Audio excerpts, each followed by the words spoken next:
போகணும்னு தீர்மானிக்கிறது யார் தெரியுமா? கர்த்தர். அழைக்கப்பட்டவன் எங்க அழைக்கப்பட்டவன நல்ல கவனிங்க. உங்க மேல அழைப்பு இருக்கும் பட்சத்தில் உங்களை சுத்தி இருக்கிறவங்க உங்களை ட்ராக் மாதிரி கூட்டிட்டு போனாலும் கர்த்தர் காற்றை அனுப்பி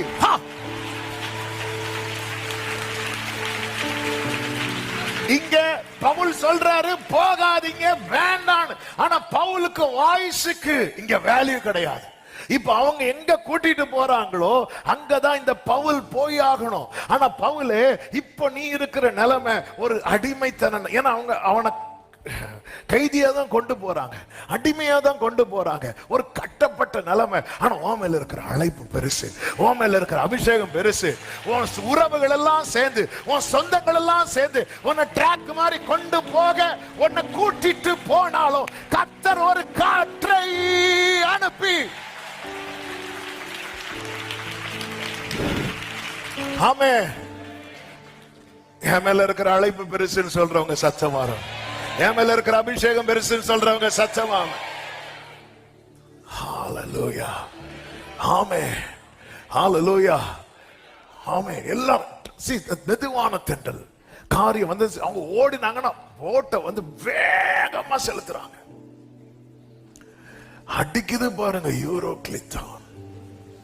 கொடுங்காற்று அடித்து போட்ல மோதும் போது எல்லாருக்கும் பிழைப்போம் என்கிற நம்பிக்கை அற்று போன போது, மெதுவான தென்றல் அடிக்கும் போது அமைதியா இருந்த பவுல் யூரோக்ளித்தான் என்னும் கொடுங்காற்று அடிக்கும் போது எழுந்து நின்று சொல்லுகிறார், எனக்கு சொல்லப்பட்டபடியே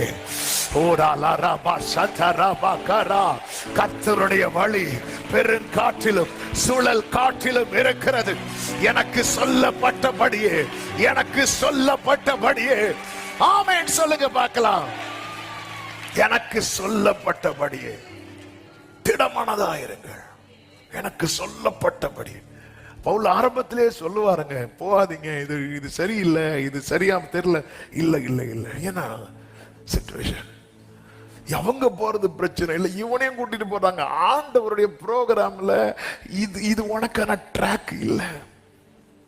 ஆண்டவர் பார்த்தார், இவனை ஏன் பார்த்து கர்த்தருடைய வழி சுழல் காற்றுல பெருங்காற்றுல. அதனாலதான் ஒரு தேவ பிள்ளை அனுமதித்ததெல்லாம். இந்த பவுல் தான் சொல்லுவார், அன்றையும் அவருடைய தீர்மானத்தின்படி அழைக்கப்பட்டவர்களாய் தேவனிடத்தில் அன்பு கூறுகிறவர்களுக்கு 1-2 காரியம் இல்ல, சகலமும் சகலமும் நன்மைக்கு ஏதுவாய்